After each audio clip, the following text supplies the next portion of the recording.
सर्व प्रकारच्या battery, solar व इन्व्हर्टरसाठी अवश्य भेट द्या. नेवरी नाक्यावरील गणेश बॅटरी व डायमंड बॅटरीला. बजाज फायनान्स उपलब्ध. प्रोप्रायटर शंकर नाना मोहिते. संपर्क क्रमांक आपल्या स्क्रीनवर.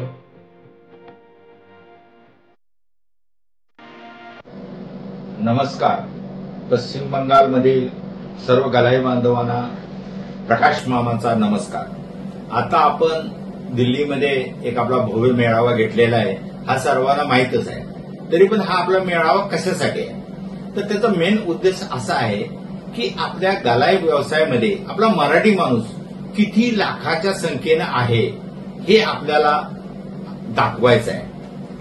आपल्या पश्चिम बंगालमध्ये असो, आपल्या भारतामध्ये असो, त्या गलाई व्यवसायामध्ये किती लाखोनी लोक आपण आहोत आणि किती लोक आपण लाखोनी एक ठिकाणी येते हे आपल्याला दाखवून द्यायचं आहे. हा म्हणजे मेन मेळाव्याचा आपला उद्देश आहे. तर आपला मेन मुद्दा म्हणजे आहे, जे आपण व्यवसाय करताना जे आपण खरेदी विक्री करतो त्यामध्ये चोरीचा माल आहे काय आहे असं आपल्यावर ते अपशब्द येतात आणि त्यामध्ये बरेचसे प्रॉब्लेम होतात. तर आपण ऍक्च्युली घेतो सोनं कुणाकडून घेतो, तर आपण कारिगिरी किंवा दुकानदाराकडून. आपण बाहेरचं पब्लिकचं तरी घेत नाही आणि ते आपण दुकानदार आहे म्हणून घेतो. आपल्याला काय माहिती ते चोरीचं आहे काय नाही. आणि जरीच आपण घेतलं तर ते 10 ग्राम सोनं घ्यायचं. 10 ग्राम घेतलं की मग ते आपल्याला पोलीस येणार, 100 ग्राम द्या, एवढं पैसे द्या, एवढं हे करा. हा जो आपल्याला जो प्रॉब्लेम होतोय, तर हे जे आपलं 411 जे कलम आहे आणि त्यामध्ये 317 झालेलं आहे, तर यामध्ये अमेंडमेंट व्हावं, त्यामध्ये संशोधन व्हावं आणि आपल्या गलाई लोकांचं म्हणजे आपण ऍक्च्युली काय आहे, थर्ड पर्सन आहे आपण, म्हणून आपल्याला एवढा त्रास न व्हावा ह्यासाठी एक आपला खूप मोठा म्हणजे लढा आहे. आणि दुसरं जर म्हणाल तर आपले जी मराठी माणसं आहे ती अख्ख्या भारतात 12 ते 15 लाख व्यवसाय आहेत.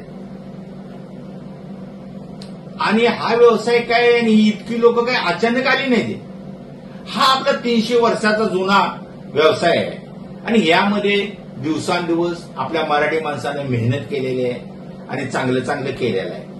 तरी सुद्धा आपली गणना गव्हर्नमेंटच्या लेवलमध्ये होत नाही.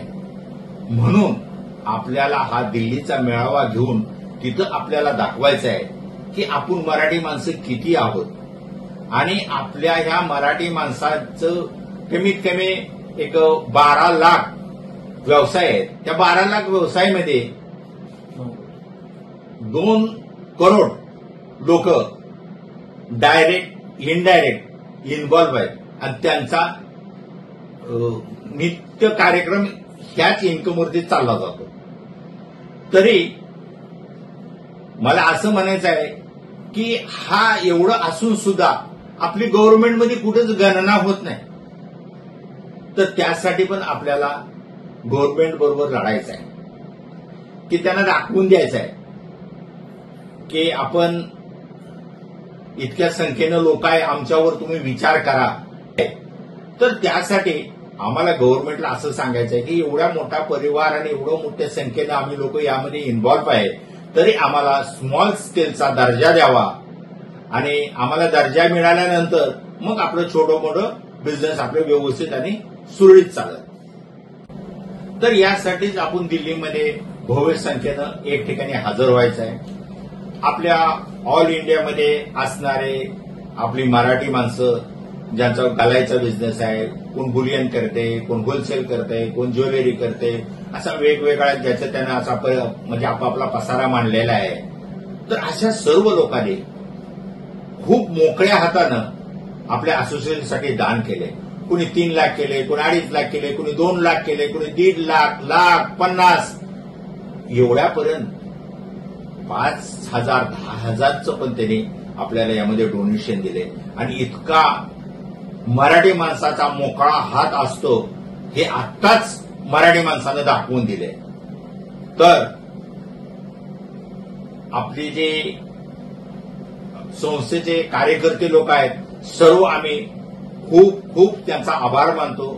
खूप त्यांचे मनापासून स्वागत करतो आणि असंच जर तुम्ही पुढे येत राहिला तर आपण आपल्या संस्थेला आणि कुठल्याही ठिकाणी आपण लढायला कमी पडणार नाही. तर असंच जर आपल्या मराठी माणसाचा हातभार लागला तर आपण मराठी माणसासाठी काय काय करू शकतो हे खूप खूप त्यांच्यासाठी चांगलं चांगलं आपण विचार करू शकतो. तर त्यामधलाच एक भाग तुम्हाला सांगतो की इतकी लोकांनी आपल्याला देणगी दिल्या. आत्ताच्या आपल्या कार्यक्रमासाठी एवढ्या देणगीची गरज नव्हती तरी सुद्धा लोकांनी आपल्याला दिल्या.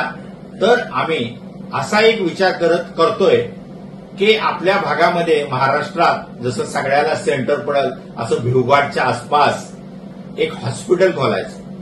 आपल्या मराठी माणसाला त्याची मदत व्हावी, त्यांच्या पाहुण्यापैना व्हावी, त्यांच्या जवळच्या माणसाला मदत व्हावी असा आम्ही विचार केलेला आहे. तरी हे तुम्हाला मी सांगू इच्छितो की प्रत्येकानं आपल्या असोसिएशनचं सभासद झालं पाहिजे. सभासद असेल तरच त्याला हॉस्पिटलची सुखसुविधा भेटेल किंवा त्याच्या पाहुण्यापायला सुद्धा त्याची सुखसुविधा भेटेल.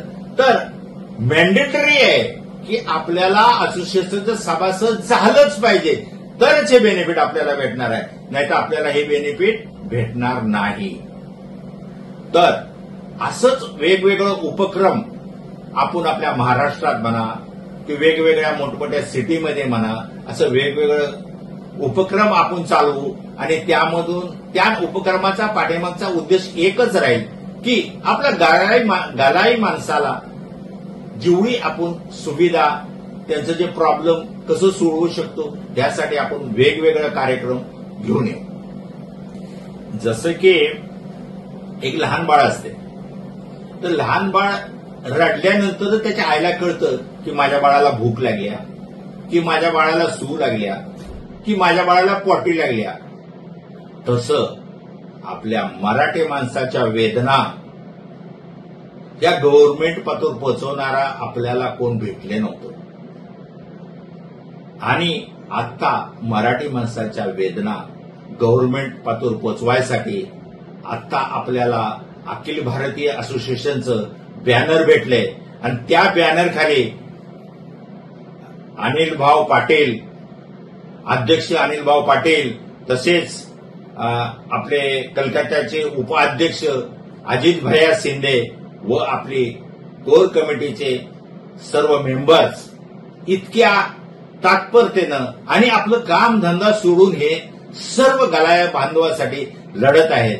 तर यांना तुम्ही असाच पाठिंबा द्यावा, असंच शेजारी उभा राहून आपल्या सर्वांचं असोसिएशनच्या लोकांचं मनगट बळकट केलं पाहिजे. तरी आम्ही काल पण तुमच्या बरोबर होतो, आज पण तुमच्या बरोबर आहे आणि उद्या पण तुमच्या बरोबर राहणार आहे. तरी सर्वांना माझं आग्रहाची विनंती की तुम्ही जास्तीत जास्त संख्येनं दिल्लीला यावा, हजर राहावा आणि आपल्या मराठी माणसाची ताकद दाखवा. चलो दिल्ली, चलो दिल्ली, चलो दिल्ली. 9वी 10वी 11वी 12वी science, NEET, JEE, CET, NATA अशा सर्वच स्पर्धा परीक्षांसाठी नंबर 1 चा पर्याय म्हणजे Shri Rajalakshmi royal academy of science Vita. कारण इथे मिळतो number 1 result, number 1 teaching quality, number 1 infrastructure, सर्व गुणवंत विद्यार्थ्यांना लाखो रुपयांची स्कॉलरशिप, आमच्या सर्वांगीण विकास आणि पर्सनॅलिटी डेव्हलपमेंटसाठी अनेक नाविन्यपूर्ण उपक्रम, गरजू व अभ्यासू विद्यार्थ्यांसाठी दत्तक योजना. आणि म्हणूनच इथे गुणवत्ता हे संस्कार आपल्या पाल्याच्या उज्ज्वल भविष्यासाठी आजच निश्चित करा त्याचा प्रवेश Shri Rajalakshmi royal academy of science Vita येथे.